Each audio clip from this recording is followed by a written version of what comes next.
Good morning everyone, ito po ang inyong lingkod, si Pastor Ruel Camia po, mula po dito sa Winnipeg, Manitoba, Canada para po sa ating pag-aaral ng salita ng Diyos ngayong pong umaga. Welcome po sa Tinig ng Pag-asa. Ang awitin pong atin pong narinig ay pinamagatan po yung Reformation Hymn. Iyan po ay isang napakagandang awitin ng pagpapaalala sa atin ng mga simulain ng ating pananampalataya bilang mga protestante. Bilang mga mananampalataya na Kristiyanong, Ebangheliko, Presbyteriano na kung saan ay nag-ugat mula po sa simulain ng Reformation. At napakaganda po. Alam niyo po, every time na maririnig ko yung lyrics ng kanta, ito po yung alam niyo po, pag kumakanta ka ng isang awitin na makabuluhan para sa iyo, it brings you emotions, hindi po ba? Hindi po katulad lang ng mga kantang kinakanta ng mga usong kantahan ngayon sa simbahan na bagamat minsan may kinikilabutan ka, no? Pero pag yung doktrina ng kanta ay malalim, kapag sa lyrics ng awitin, nakita mo yung katotohanan ng doctrine at ng salita ng Diyos, talaga hong ma-appreciate ninyo ang mahusay na pagkakasulat ng lyrics.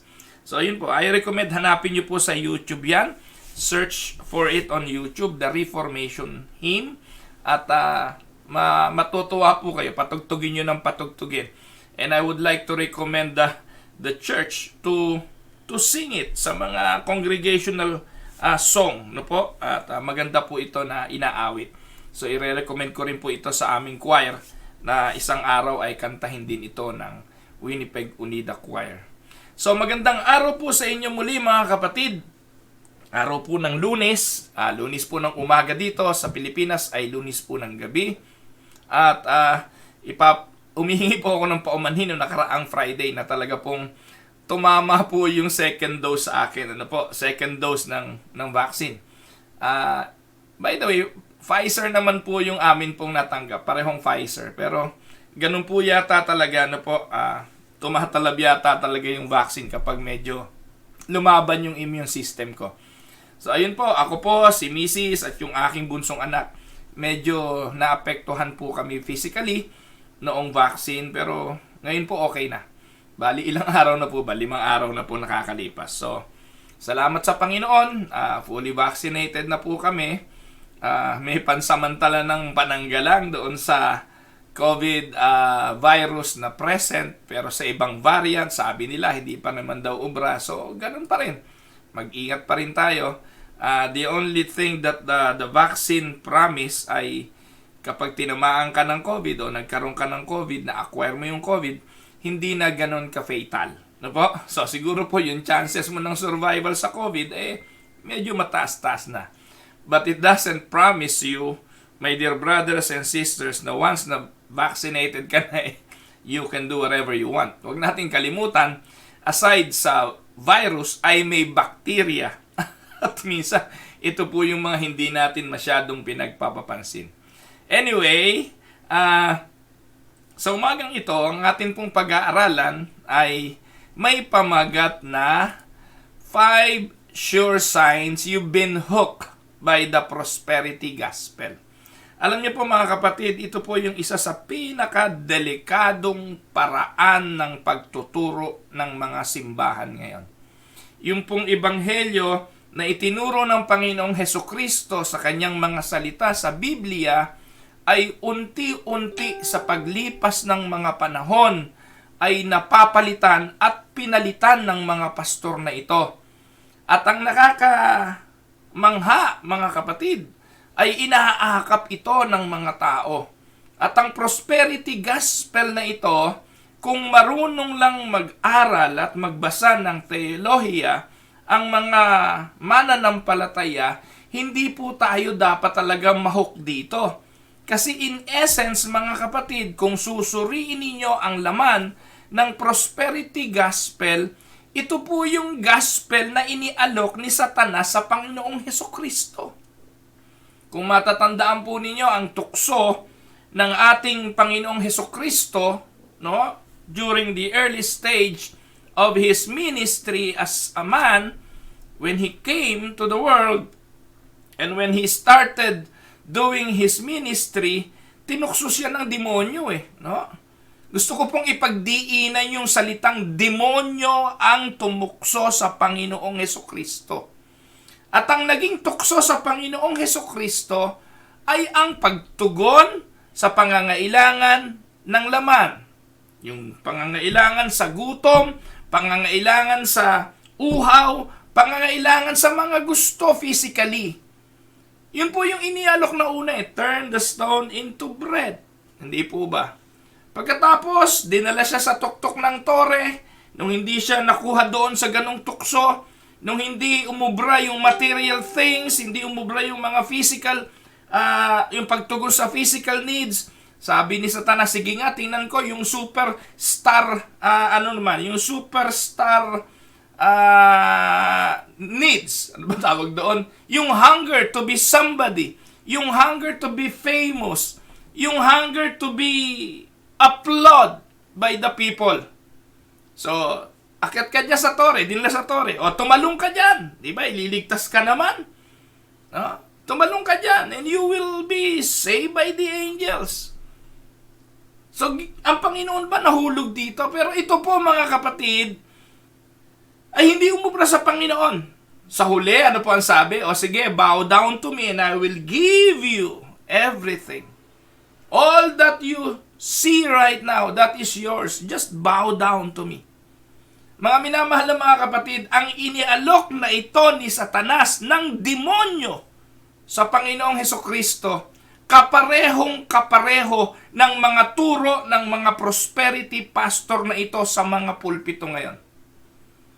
Ang kaibahan lang, ang mga tao kasi na nakikinig sa mga pastor na ito ay hindi kasing dunong ng Panginoong Hesukristo. Hindi kasing husay ng Panginoong Hesukristo. At totoo naman na wala namang huhusay at gagaling sa Panginoong Hesukristo, no wonder maraming mga tao ang nahuhook sa mga bagay na ito. In fact, during the early stage naman ng ministry ng Panginoon, ang mga tao nagsunuran din naman sa Panginoon. Dahil ang hinahabol lang nila sa Panginoon ay ang pagkaing iniaalok ng Panginoon sa kanila na pantugon sa kanilang mga sikmura. Remember the feeding of the 5,000? Remember the feeding of the 4,000? Remember the healing ministry? Remember the miracles of the Lord? Iyon po yung mga dahilan. While many people followed Him. Pero ang Panginoon constantly reminding people na hindi siya naparito, no, para sa ganung mga bagay.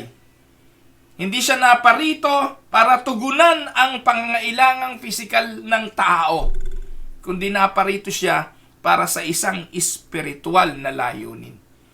Pero itong mga prosperity preachers na ito, they are using the Word of God, they are using God para sa kanilang mga benepisyo. Ang tanong, sino-sino ba itong mga pastor na ito? Mga kapatid, kung magpapangalan ako, maaaring marami lang ang magagalit sa akin. Marami pong nagagalit dahil every time na nagtatama tayo, marami pong nabubuisit. Katulad na lang po halimbawa noong kinakausap yung patay. No, marami hong namatay sa Pilipinas.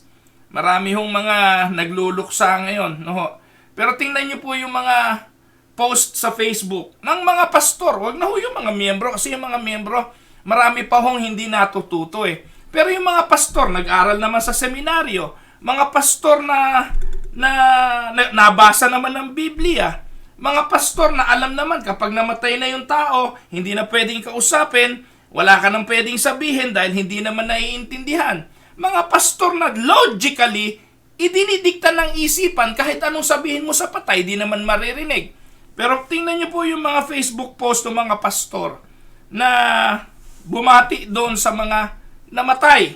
Uulitin ko binati yung namatay at kinausap yung patay, hindi yung mga kamag-anak. Okay lang naman mga kapatid, pakikiramay, dapat po ginagawa ng pastor yon. At iyon po ay sinasabi ng pastor dapat sa pamilya. Gaya po ngayon, patay po ang ama ng Pastor Olan Rebullar. Minessage ko po ang Pastor Olan at ang sabi ko, Pastor Olan, kami po ay nakikiramay, nakikidalamhati. Ang kapayapaan nawa ng Diyos ang sumainyo. For me, that is the proper way na magpahayag bilang pastor. Ngayon po, patay din ang kapatid na Maricar Lim. Malapit po sa akin ang pamilyang yan, yung pamilya ni Ate Nene Enriquez. Kaya po, nakikiramay po ako kay Ate Nene at sa kanyang mga anak. Nakikidalamhati po kami sa pagpanaw ng inyong anak. Namatay din po ang pinsang ko, si Kuya Noli. Nakikiramay din po ako at ang kapayapaan nawa ng Diyos ang maranasan ng pamilya ni Kuya Noli, si Ate Bel at ang kanyang mga anak. At namatay po si Ate Lolit Miranda. Bagamat hindi kami close masyado ni Ate Lolit, nakikidalamhati po ako sa pamilya ni Ate Lolit sa Imus. Ganun po ang pagbati. Ganun po ang pagpapahayag. Batiin po natin at bigyan natin ng kapayapaan yung pamilya, yung mga buhay, yung mga naiwanan. Nangingilabot po ako doon sa mga pastor.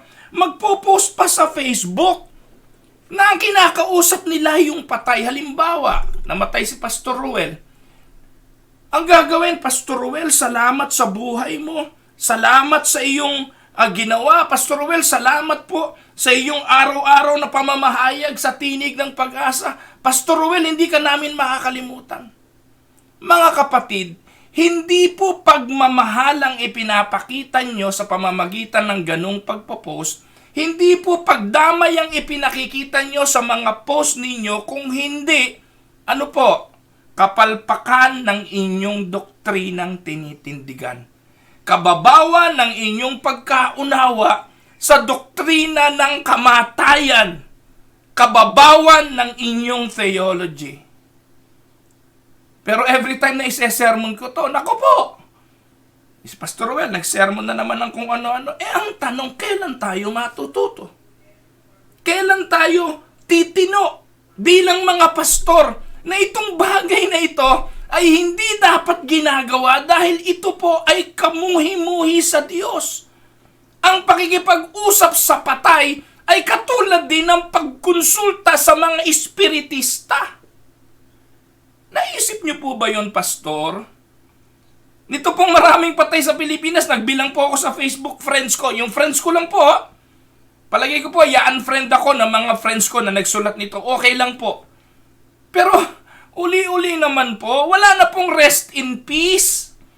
Wag na, Kristiyano po tayo tapos maglalagay po tayo ng rest in peace.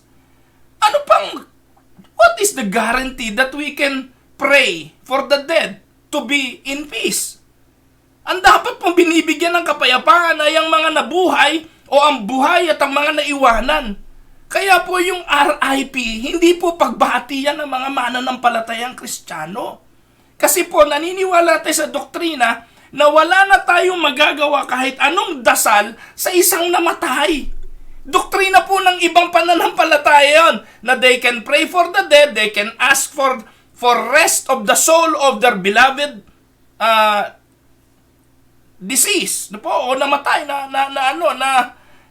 mahal sa buhay. Pero tayo hindi na.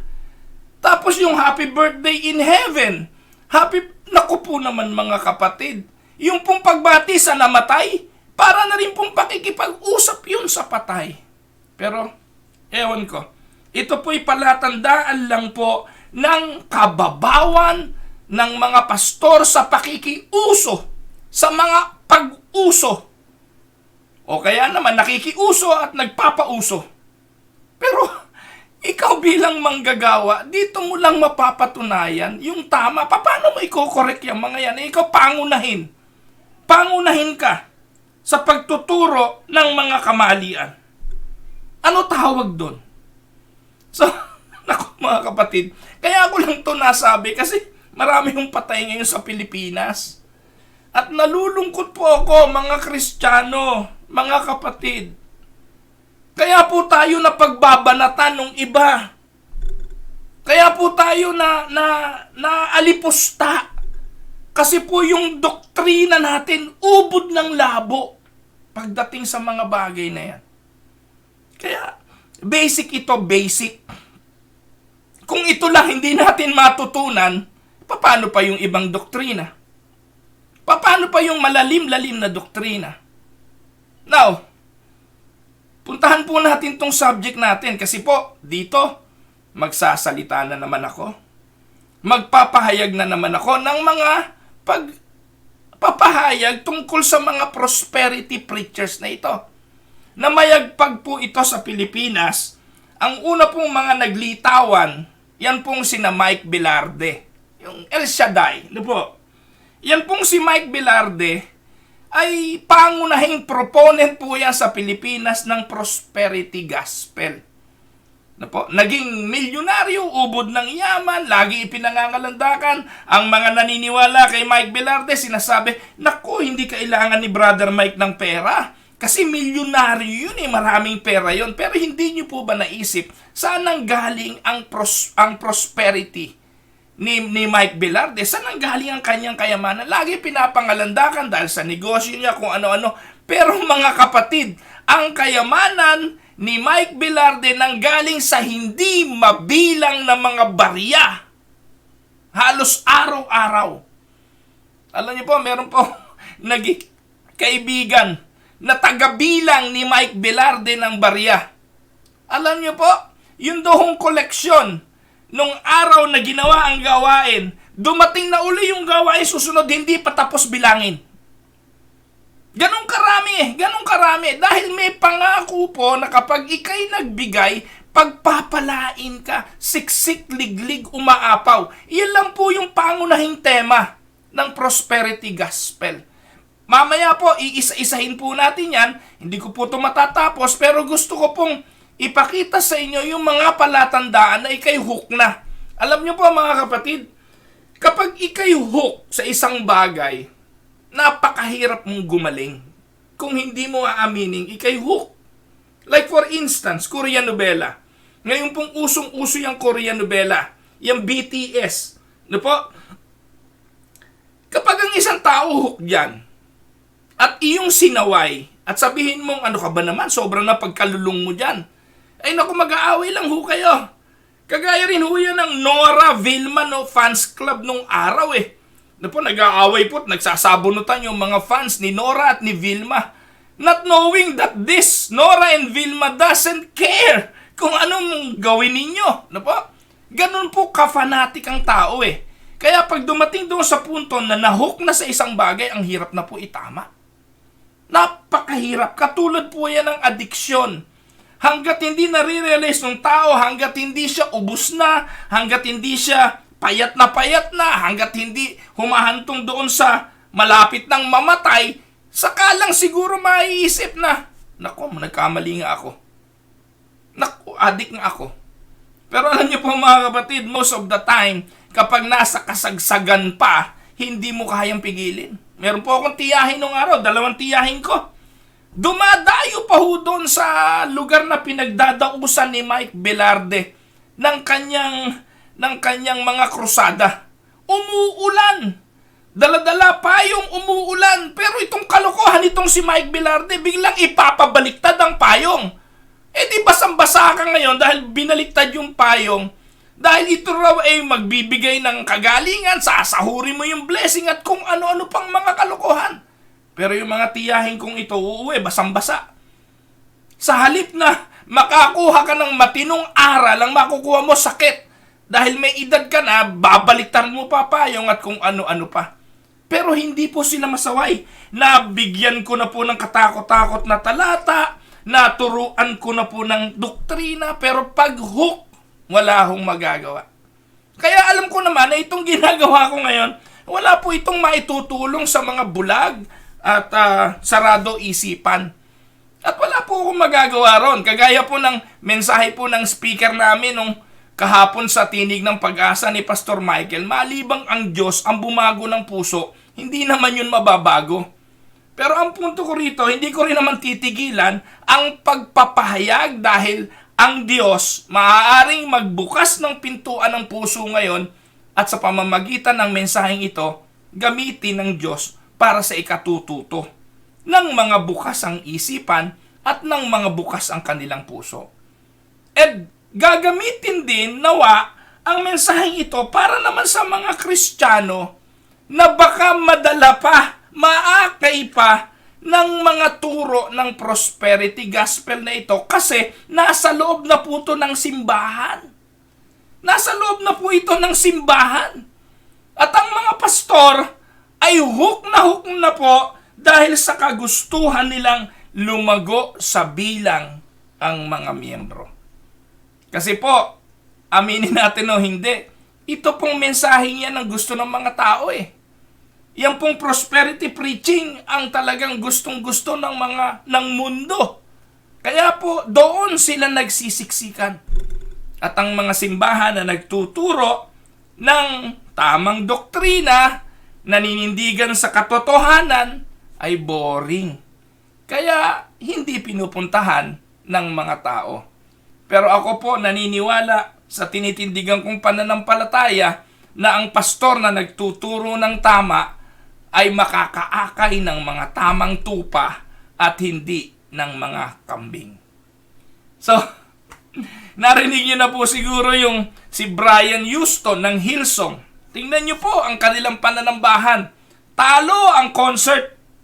Talo concert ni Madonna, ni Justin Bieber, at kung sino-sino pa. Baka talo pa yung concert ng BTS. Sa galing ng production, sa galing ng mga awit. May mga fog light, may mga smoke, background, napakaganda, digital ang lahat, ang galing ng music, everything. Pinagpaplanuhan po yan.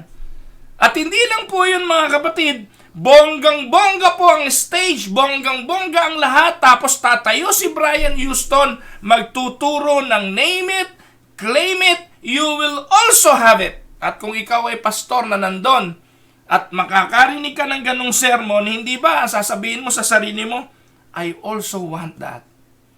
Gusto ko rin yan.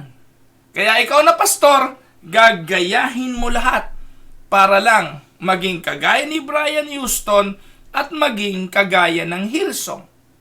Bethel music. Mga kapatid, I am not against those songs. Una, meron namang tamang kanta yung Hillsong eh. Meron din naman tamang kanta yung Bethel. Pag maayos ang pagkakalatag ng lyrics, kinakanta rin po namin yan dito. Pag maayos po yung sulat at ayon naman sa doktrina, talagang pagsamba sa Diyos, why not use it? Hindi ho masama yun. Hindi ho lahat ng himno ay nag-ugat sa tamang doktrina, mga kapatid. May mga himno rin po na talaga namang ginawa at nilikha para sa isang digmaan at hindi lang digmaang espiritual, kung hindi digmaang pisikal. Like yung Battle Hymn of the Republic. Ginawa talaga yung Battle Hymn of the Republic. Kanta yun ng mga sundalo sa pakikipagdigmaan at pakikipagyera. So kung titingnan nyo, hindi nga spiritual battle ang binabanggit doon, kundi literal battle. Pero kinakanta rin natin. So hindi po palibas sa himno ay okay at tama lahat ito. So nasa sa simbahan na po ang pagdetermina ayon sa pagkaunawa ng doktrina kung anong kanta ang ilalapat. So it is not about the song. It is not just about the song, but the message. The pulpit. Anong isinesermon? Anong ipinapangaral? Kenneth Copeland. Crepodollar. Ano po? To name some. Ano po? Yan yung mga pastor eh. Crepodollar, Brian Houston, Benny Hinn, Joseph Prince, Joyce Meyer, Joel Austin. Sa Pilipinas, si Oriel Balano, yung mga G12 pastor. Sa Pilipinas, yung sina Mike Velarde nga, si Kiboloy. At yung mga pastor na ang mga laman ng pulpito ay puro prosperity. Puro teaching about prosperity. So, there's a lot of delusion coming from that wing of the church. There's a lot of crappy theology, celebrity chasing, and health and wealth, name it and claim it teaching. Kaya hindi niyo po ba napapansin? Yung simbahan na nagkaroon ng isang celebrity na nakakilala daw sa Panginoon sa kanilang simbahan, sa susunod na linggo, ipagte-testimony nila yan sa telebisyon. To attract more people, celebrity mentality. They will use the influence of the celebrity.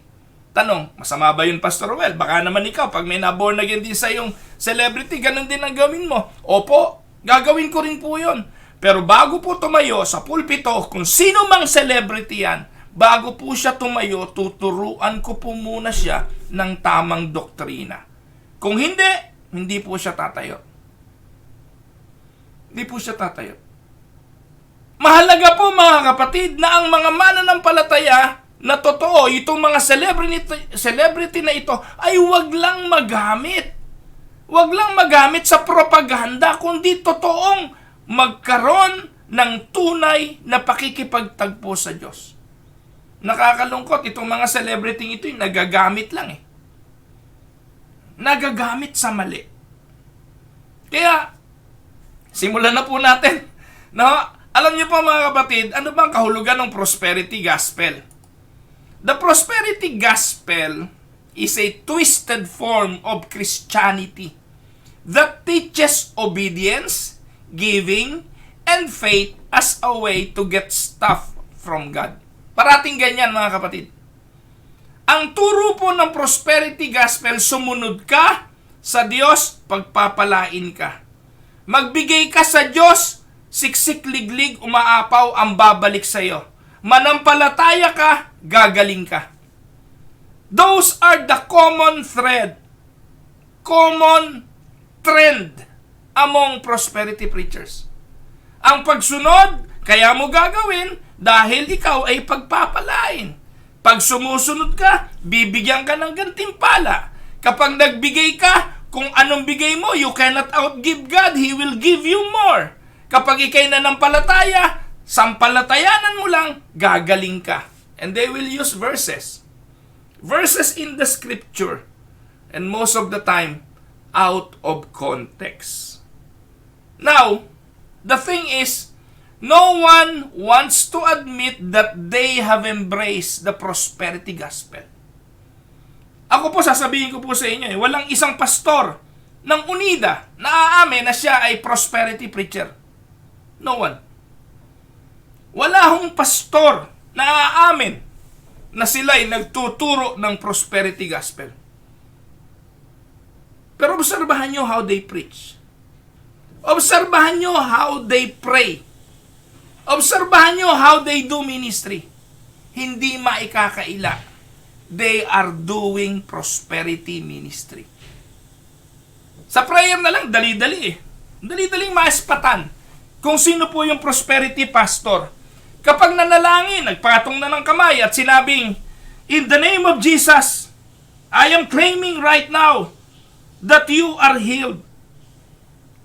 By the blood of the Lord Jesus Christ, I command the spirit of sickness to move away from the body of my brother and sisters. Yun lang po. Prosperity preacher na yun. Why? Sino naman ikaw para magpalayas ng karamdaman? Sino naman ikaw na ubod mo ng yabang na utusan ng Diyos para pagalingin yung kapatid na yon? Alam niyo po, minsan ko na po itong itinuro. Nagalit po. Meron pong talaga hindi nakatiis. No? Nagalit sa akin kasi hook na hook siya sa prosperity claim and declare eh. Name it and claim it eh. Alam niyo po, ang daming mga salitang masasakit binato sa akin. No, napakayabang ko daw. Ako daw yung walang pananampalataya. Kaya po daw ako ganon. Ang liit ng faith ko. Samantalang sila, malaki ang faith nila. Wag ko raw hadlangan ang kapangyarihan ng Diyos na kumilos sa pamamagitan ng kanilang mga deklarasyon. Yun. Alam niyo po, mabait po sa akin dati yon, yung kapatid na yon. In fact, ang dami ko pong nasave na mga papuri galing sa kanya. Mga messages na pinupuri niya ako sa kasipagan ko, pinupuri niya ako sa mga pangangaral ko. Pero noong nagsermon na po ako ng katotohanan tungkol sa bagay na ito, in-unfriend niya po ako. Galit na galit po siya sa akin. Galit na galit po siya. Pero mga kapatid, uulitin ko uli ito. Magpapatuloy po ako sa pangangaral na to. Kahit paliit na ng paliit yung aking Facebook friend. Kahit pakonti na ng pakonti yung mga nanonood sa akin, hindi ko po ito titigilan. Kasi ito po ay alam ko na sa mga nanonood na pinili ng Diyos para makaunawa ay makapagtuturo ng kalakasan at dadalahin sila sa maturity. No one wants to admit they have embraced prosperity gospel. There's always a more extreme example to point. Like Joel Osteen, Joel Meyer, at kung sino-sino pa. Pero mga kapatid, responsibilidad ng matinong pastor na ang ipangaral ay kung ano ang turo ng banal na kasulatan at ang doktrinang dapat tindigan. Alam niyo po, prosperity teaching is a sneaky continuum. It sneak to the church. Para po itong virus na unti-unting pumapasok sa loob ng simbahan. Kapag nahawa po ang isa, itong isang ito'y manghahawa, kalaunan ang buong simbahan ay may virus na ng prosperity gospel. Tingnan nyo na po ngayon ang mga simbahang kinaaaniban ninyo.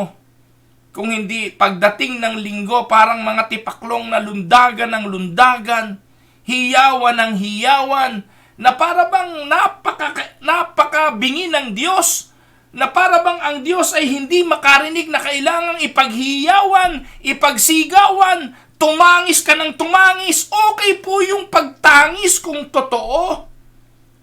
Alam niyo po, the Lord wants us to cry out to Him. Pero yung crying out na yun dapat totoo. Yung mga pastor na ito na nagpapanaghoy, nag-iiyak pag prayer meeting, wala naman luha. Hindi niyo po ba napansin? Nagpapanaghoy sa Diyos, mga nakaluhod, nag-iiyak, wala naman luha. Lahat yon show. Show. Tawag po ng mga anak ko doon, japek. Puro just a show. Tapos nauso na yung mga speaking in tongues. At kung ano-ano pang mga lengguwahe hindi maunawaan na para pong kapag nandun ka sa circle na ito ng gawain, mangingilabot ka kung alam mo ang katotohanan. That is not a place for you. And that is not supposed to be a church for you. Ang problema, yung simbahan ko dati na walang ganon, pinasok na po. At ngayon, ganon na rin lahat. Nakakalungkot. Now, puntahan na natin yung pag-aaral. How will you know that you are hooked? Ano po? How will you know that you are hooked to prosperity? Number 1. Ito po una.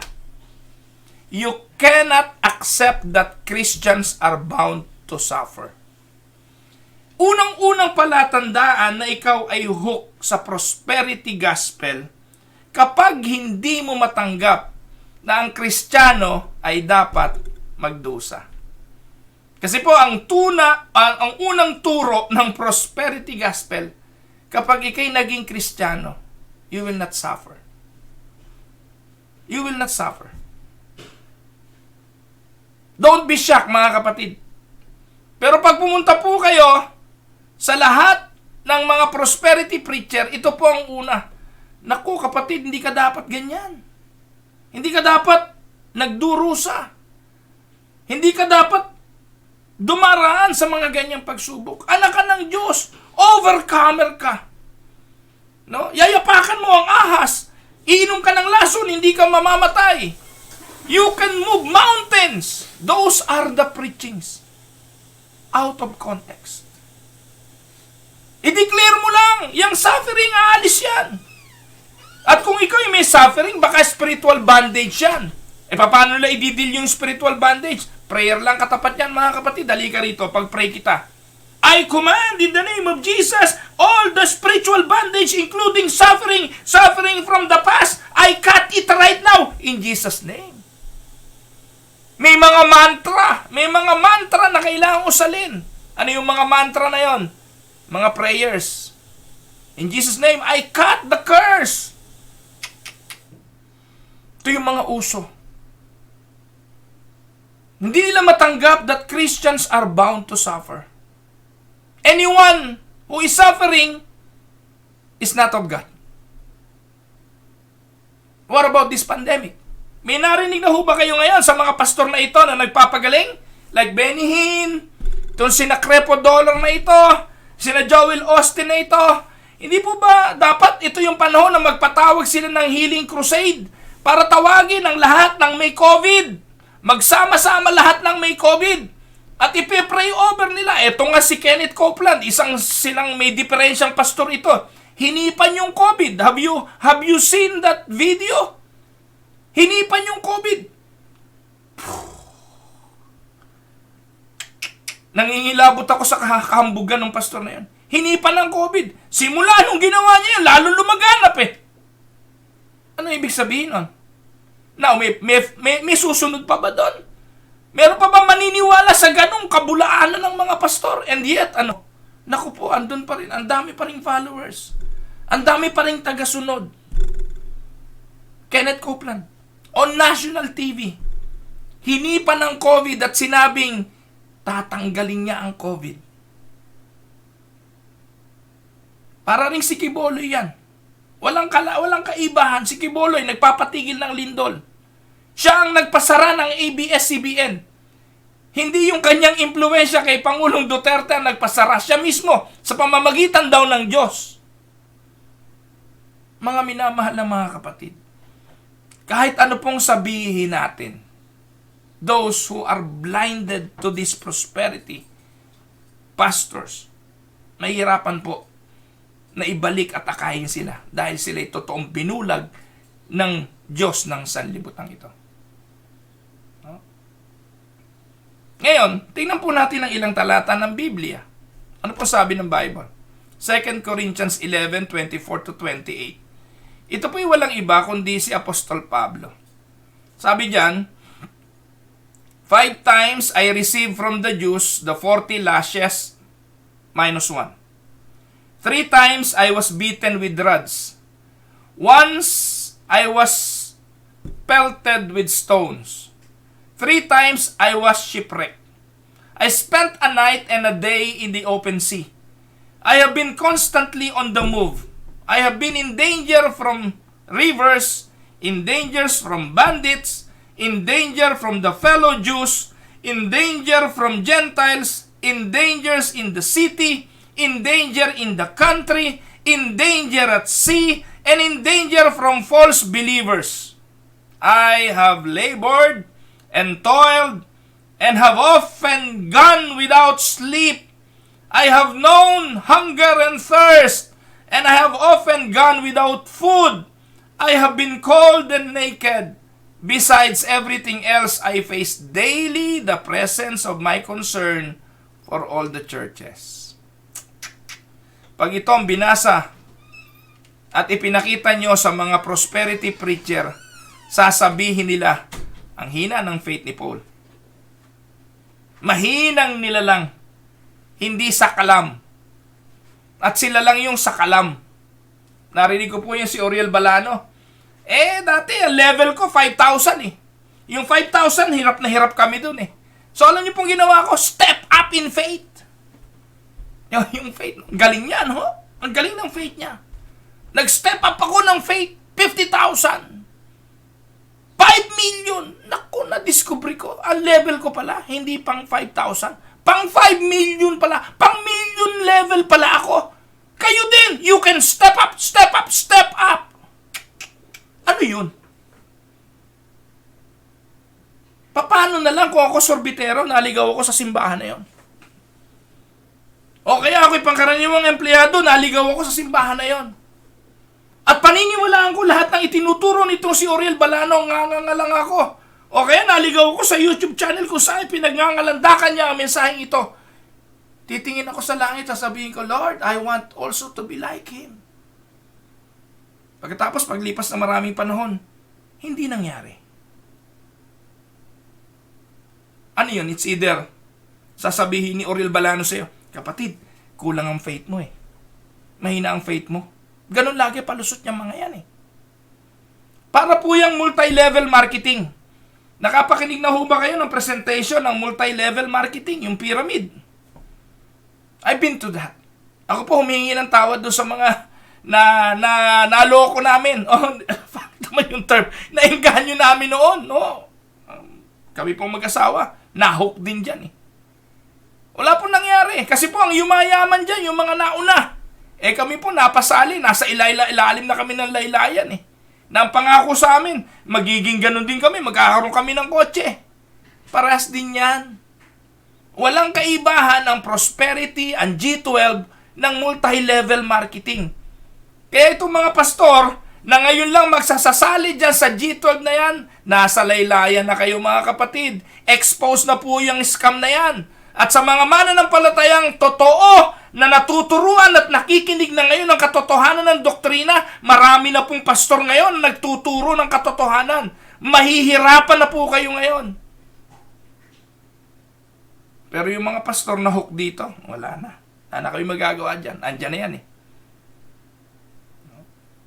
Pero sana itong prayer ko, may mga pastor pa na naninindigan sa katotohanan, na hindi sasali, makikibanwagon dahil sa kagustuhan din ng pagyaman.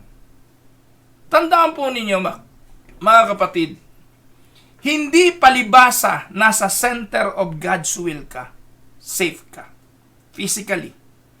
Ito po yung turo eh. If you are in the center of God's will, you are safe. If you belong to God, you receive Christ, you are in Him, you are safe. Mga kapatid, wala pong question doon. Spiritually, no one and nobody can take you away from the grasp of God's hand. Spiritually. Wala akong question doon. Hindi ka pababayaan ng Diyos. You are safe eternally. Ligtas ang iyong kaluluwa. Pero mga kapatid, ibang usapan ng pisikal. Huwag nating gawing pisikal, huwag nating gawing literal ang espiritual. By His wounds you are healed. Espiritual yun. Mga kapatid, itong mga pastor na prosperity, babanatan. Gagamitin ng talata para sa karamdaman. Sa kanyang mga latay, gumaling kayo. Mga kapatid. Ano po nangyayari? Dahil sa kanilang paniniwala sa pastor na ito, pag tama ng problema, ano na? Sino unang sisisihin? Si pastor ba unang sisisihin? Magigising ba sa katotohanan? At sasabihin, pastor, bulaan ka? Hindi naman ganun eh. Ang sisisihin ng mga taong ito ay ang Diyos. Hindi yung pastor na nanloko sa kanila. Do you remember, mga kapatid, the plight of the apostles when Jesus asked them to go to the other side of the lake? And while they are in obedience to the Lord, going on the other side, on a boat, ano nangyari? A sudden storm, a squall came. And they are now in the center of the storm while doing the will of God. While in the center of the will of God, by being obedient to the will of God, they experience storms. Si Pablo, tingnan niyo po, magbilang po kayo, 5 times naka-receive ng 40 lashes minus 1. 40 lashes minus 1, di 39 lashes yon. 5 beses na nahagupit ng 39 na hagupit. 3 beses pinukpok, pinalo ng rods. Binato ng stones. 3 beses shipwreck.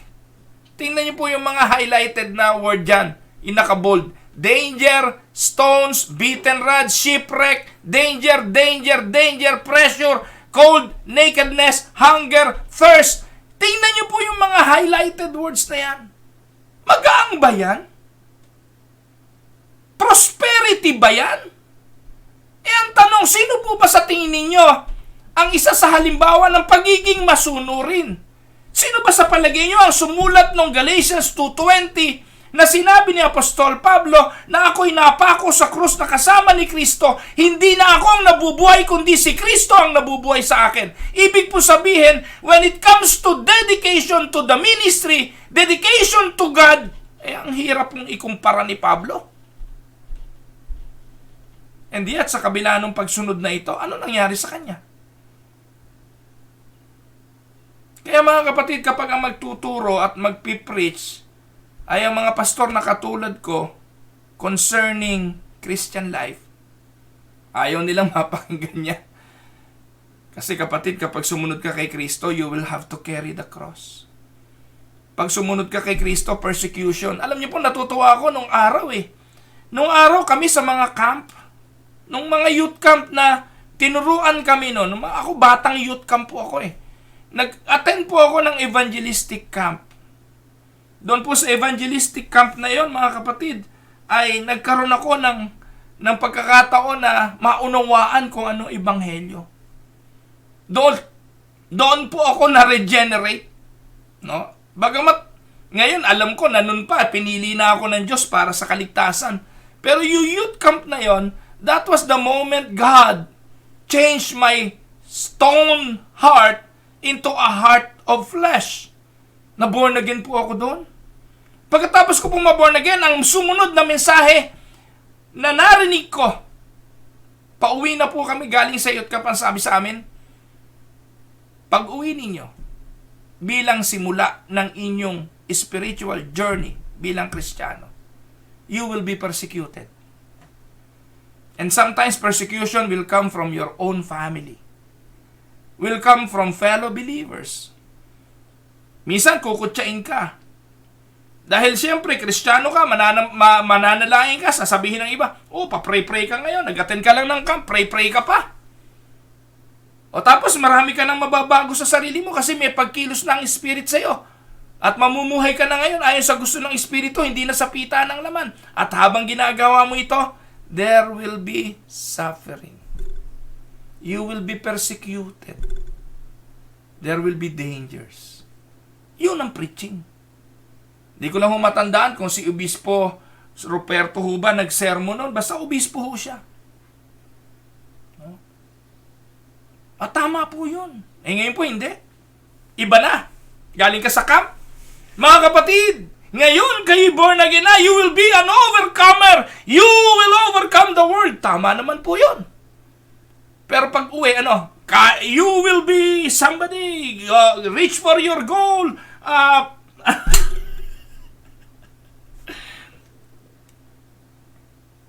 You will know the plan of God. God will prosper you, will give you hope, will give you a future. Makakagraduate ka, pagpapalain ka, yayaman ka. Mga ganun. Mga kapatid, I hope you are, you understand what I'm saying. Para sa mga binigyan ng pagkaunawa, mauunawahan ito. Pero para sa mga sinarhan ng isipan, magagalit lang kayo. Now, one sure sign that you have snuggled up with the prosperity gospel is a lack of deep theology of suffering. Isa po sa palatandaan, mga kapatid, na ikaw ay nahuli ng prosperity preacher, katulad ng nabingwit na isda sa hook. Hindi ka makakawala dyan. At ang isa po sa palatandaan na ikaw ay nahuli, magkakaroon ka ng mababaw na teolohiya sa pagdurusa. Bilang Christian, you need to know the theology of suffering. And there are five important biblical truths about suffering that every Christian should have already. 5. Mabilisan lang po tayo ngayon. Wala na akong oras. 5 bagay na importanteng maunawaan tungkol sa pagdurusa. 1. Suffering is multifaceted. Ano ibig sabihin nito? Maraming mukha ang pagdurusa. Suffering has many faces. In fact, si Pablo, inilitaan niya po yung iba't iba niyang mga pagdurusa eh. Ano po? The Bible doesn't whitewash our experience of suffering by saying that it is all of one stripe. No. Rather, the Bible recognizes the multifaceted ways that suffering can come upon us. The Apostle Paul wrote, We are afflicted in every way, but not crushed, not perplexed, but not driven, but not crushed, perplexed, but not driven to despair, persecuted, but not forsaken, struck down, but not destroyed. Kanta pa nga ito di ba? No? Ano bang kanta yon? Yung Changing My Sorrows ba yun? Something like that. I got crushed but not destroyed, persecuted but not abandoned, struck down but not destroyed. Yun. I am cursed beyond, I don't know how to sing. So makikita niyo po mga kapatid, 2 Corinthians 4, 8 and 9. Sinabi po yun ni Apostol Pablo. Now, we are afflicted in every way. Suffering is multifaceted. Dahil po dito, talagang hindi natin ito matatakasan. In these two verses, the Apostle Paul lists several types of suffering. Diyan po makikita natin, sabi niya, we are afflicted in any way, but not crushed, perplexed. What is being perplexed? That is mental suffering. No? Not driven to despair. No, merong mental, merong physical, merong emotional, merong spiritual. Kaya yung suffering natin bilang mga Kristiyano ay hindi basta sinabing suffering suffering na lang basta isa lang. No. Iba-iba ito. Each of these are different ways that we can suffer. And when suffering comes, often several of these types of sufferings are involved. And maybe some of you are suffering emotional suffering right now. Maybe some of you are experiencing physical suffering right now. Ibig bang sabihin yan, mahina pa na nampalataya mo? Ibig bang sabihin yan, hindi ka na mahal ng Diyos? Ibig bang sabihin yan, pinaparusahan ka ng Diyos? Pag ganun po ang nangyayari at ganon ang doktrinang tinitindigan nyo, wala na pong pinakaawa-awang tao rito kundi kayo. Kasi po, we need to have a look, a firm grip on what really suffering is. What is suffering? Kapag ikaw ba nagdusa, pinarusahan? Kapag namatayan ka ba ng mahal sa buhay, ayan, karma. Pag nagkasakit, ibig sabihin, pinarusahan ka ng Diyos. Mga kapatid, kung ganon ang inyong pananaw kay Job, si Job ang magsasalita at sasabihin sa inyo, nagkakamali kayo because the suffering that Job experienced is a purposeful suffering because it was intended by God to bless him. To bless him even more. Amen? Pangalawa, suffering happens in community. Ano ibig sabihin nito? Ibig sabihin, pag ikaw ay naka-experience ng suffering, tingnan mo kung meron ding nag-suffer ng ganito. Ang problema kasi, inaangkin natin ang suffering bilang tayo lang. Bilang tayo lang. Akala natin, tayo lang ang naka-experience nun. Na yung iba, hindi dumadaan dito. Pero alam niyo po ba itong pandemic na ito, di ba pinagpare-parehas tayo? Christians still suffer as we wait for Jesus to return. But none of our suffering is random or without a purpose. The church is not meant to be a loosely bound association of functional lone rangers. Kinonfronta nga po ni Apostol Pablo ang mga taga-Galacia. Sabi niya sa Galatians 6:2. Ano po? Ano sabi ni Pablo dyan? When a member is hurting, the church applies the bandages. When a member is down, the church encourages. When a member is in need, the church comes alongside to help. Sabi ni Pablo, Galatians 6:2, bear one another burdens and so fulfill the law of Christ. So, suffering happens in a community with an intention of that community to help one another. That is a biblical principle. Kaya nga po ngayon, ano nangyayari? Di po ba? Ngayon, makikita natin kung ano ang totoong kaibigan Sino ang totoong nagmamalasakit? Sino ang tunay na nagmamahal? Dahil ang buong mundo ay pinaranas ng COVID suffering. Nakuha niyo po mga kapatid? Ngayon, again, tatanungin ko po, nasan kaya ito si Benny Hinn? Ba't hindi magpatawag ng krusada para sa kanyang healing ministry? Meron nga po akong pinost na meme nung isang araw, katawa-tawa, pero ang nakalagay po doon, si Benny Hinn magpapagaling daw uli pagkatapos ng COVID pandemic. Bubuksan daw po uli ni Benny Hinn ang kanyang krusada after the COVID pandemic. Kasi ang katwiran niya, binawalan siya ng gobyerno ngayon na maggawa ng mass crusades dahil social distancing. Ang galing na po. E di wow, siya lang ang sakalam.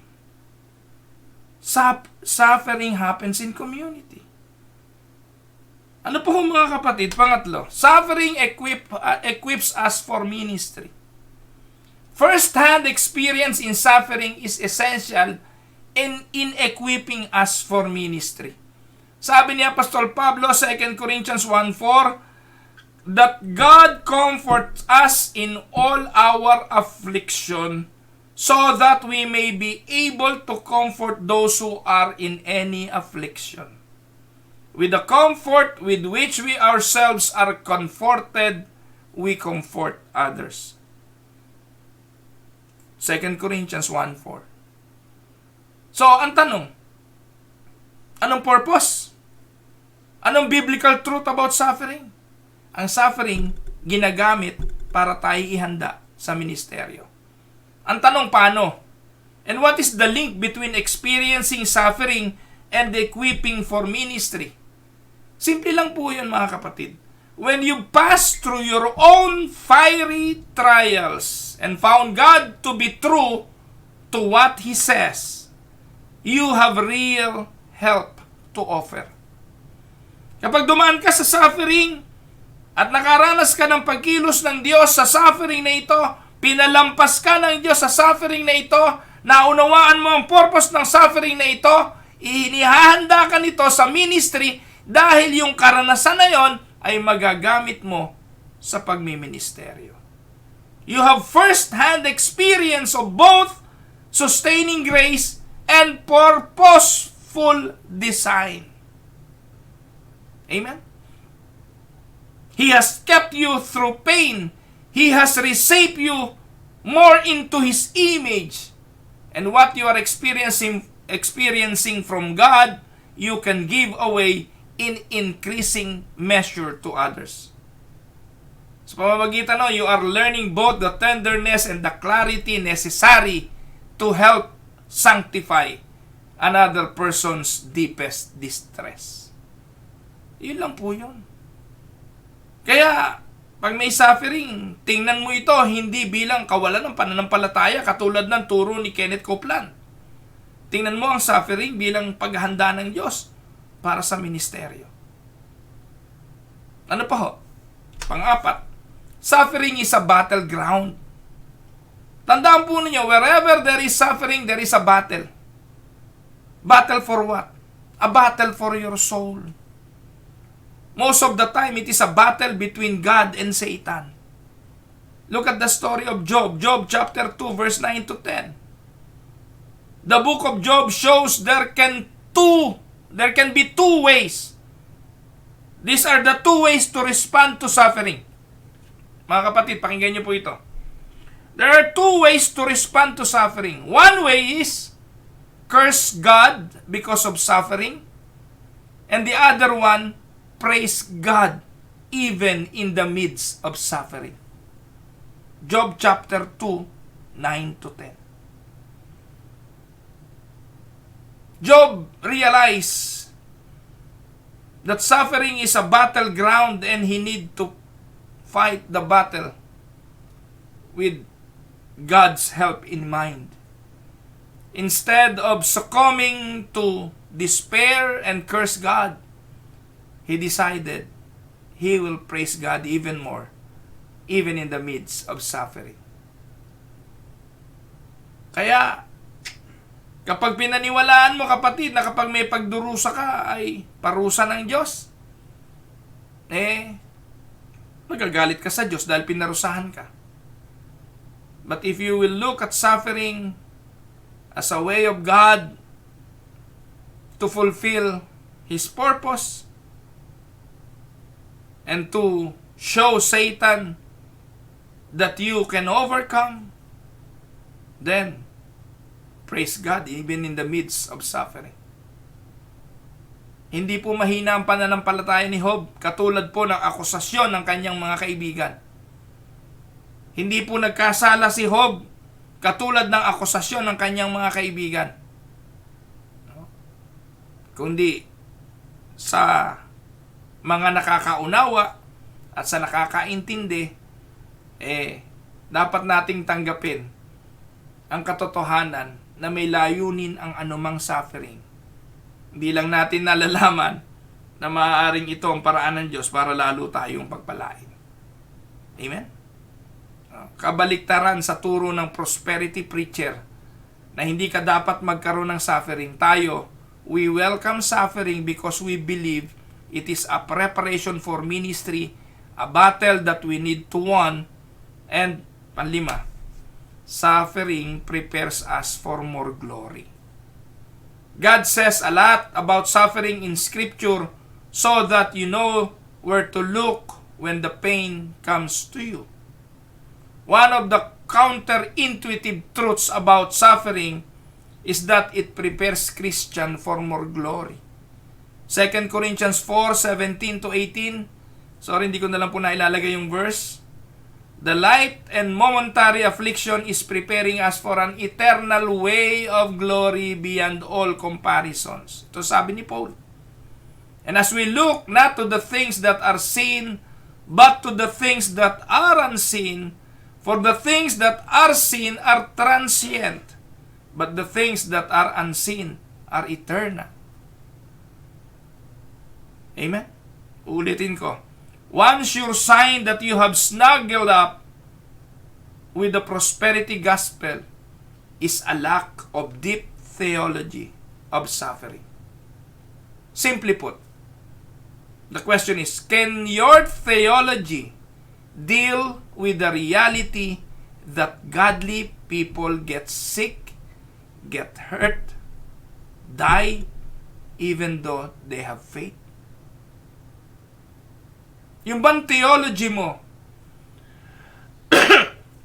ay malalim at naniniwala ka na ang matutuwid na tao ay mamamatay, na ang matutuwid na tao ay magkakasakit, na ang mga matutuwid na tao ay masasaktan, na ang matutuwid na tao ay magdurusa kahit na sila ay may pananampalataya.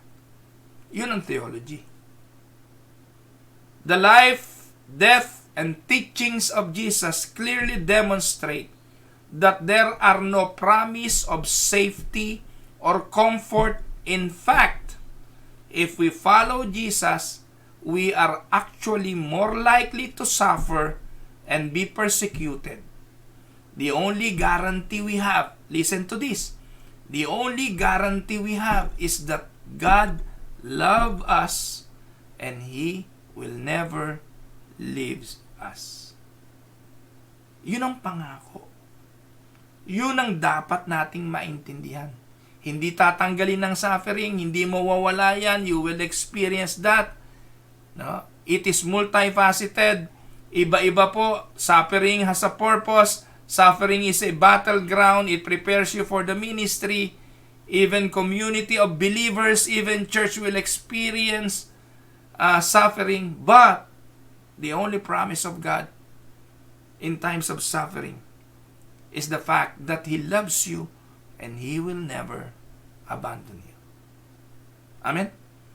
Pagpapatuloy po natin bukas ang mga palatandaan na ikaw ay hook ng prosperity.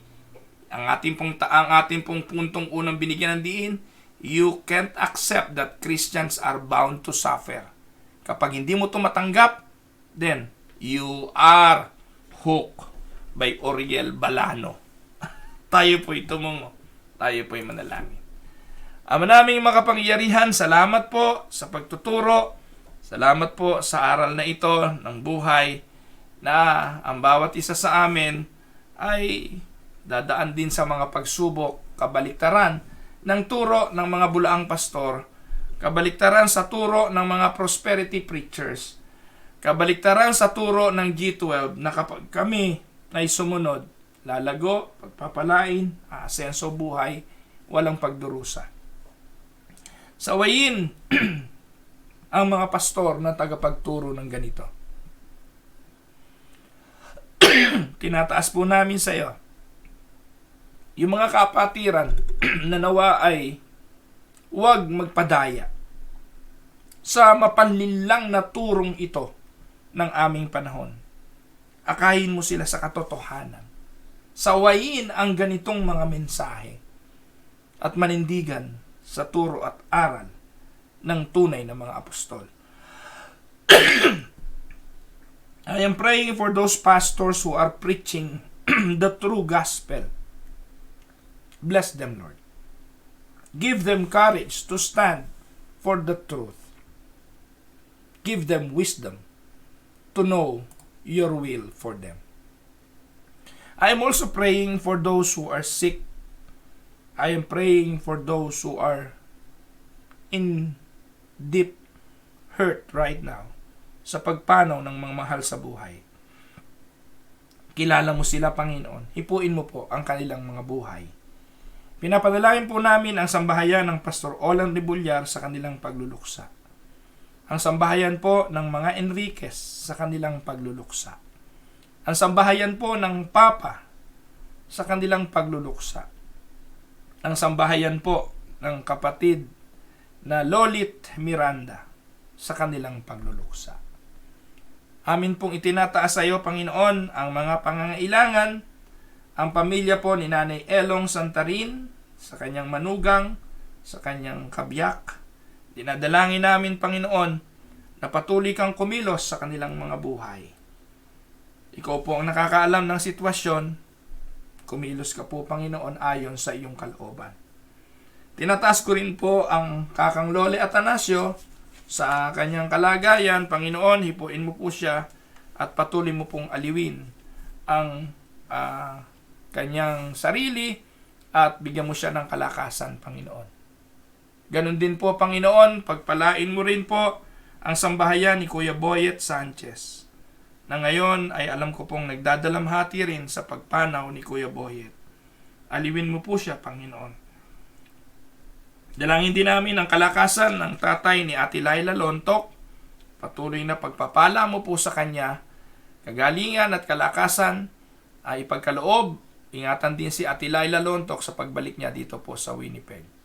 Dinadalahin ko rin po ang Ate Tessie, Tita Tessie Paredes Chu, si Tita May, si Tito Eme, ang patuloy pong pagpapagaling at kalakasan sa araw-araw. Ang pamilya Sinfuente, Panginoon, dalangin ko rin sa iyo si Kuya Nestor. Patuloy din po ng pagdaing ang panalangin para kay Ate Ruby Pakinggan, ganon din sa kanyang nanay, na nawa po ay patuloy na maranasan na ang iyong kagalingan. Si Ate Esther Bautista, patuloy po rin namin idinadalangin at samahan mo po, Panginoon, ang kanyang mga pangangailangan.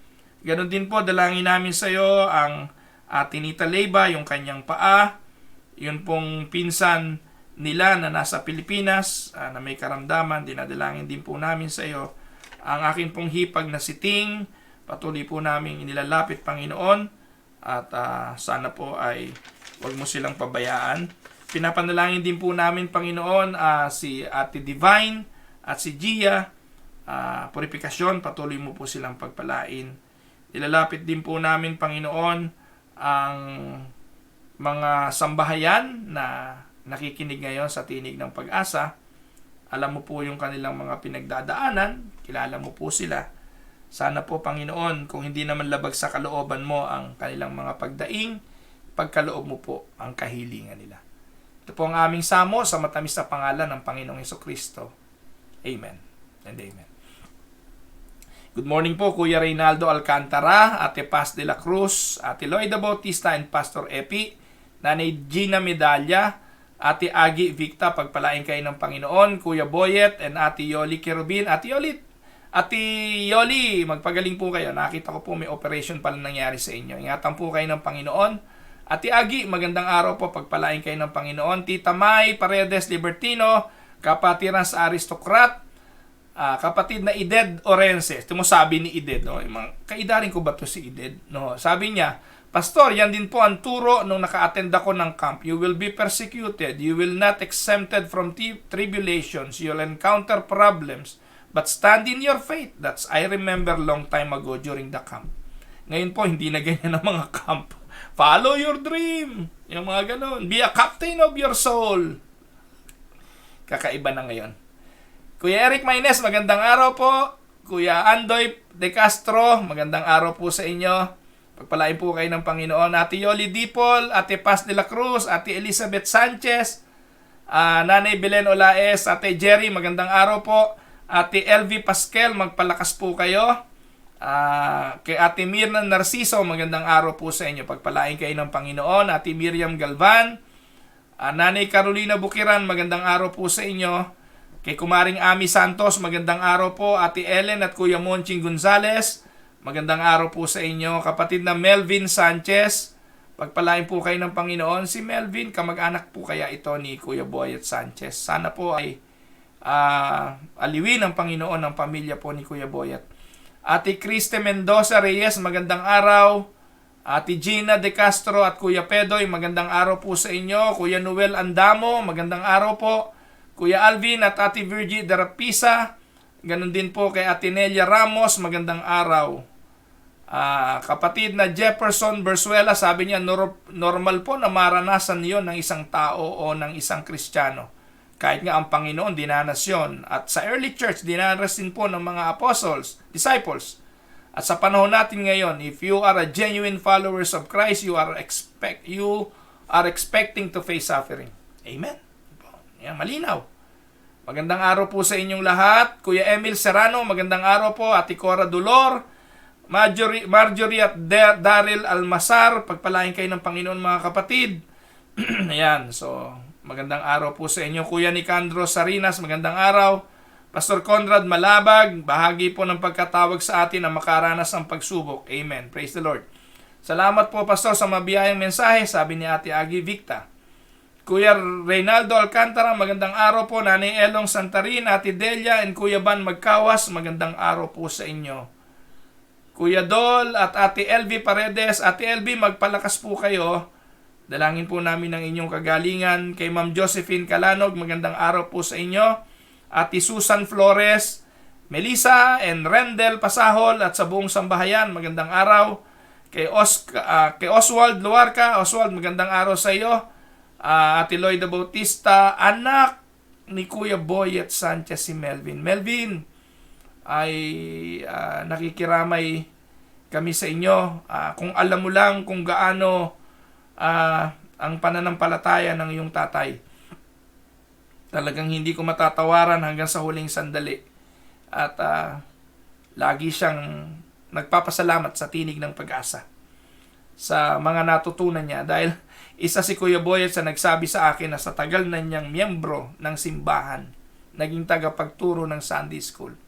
Yung mga turo sa tinig ng pag-asa ang isa sa nagpalakas at nagpatibay ng kanyang pagtitiwala at pananampalataya. So, aliwin nawa kayo ng Panginoon mga kapatid. Ate Mary Bay Santos, magandang araw po sa inyo. Ayan po, at magkita-kita lang po tayo uli bukas. Sana po excited kayo, no? I-expose natin yung mga prosperity preacher na yan at ang kanilang mga katampalasanan at ang kanilang mga ginagawang panluloko sa mga anak ng Diyos. At ulitin ko po, yung pastor ninyo may kapangyarihan kayong sumaway.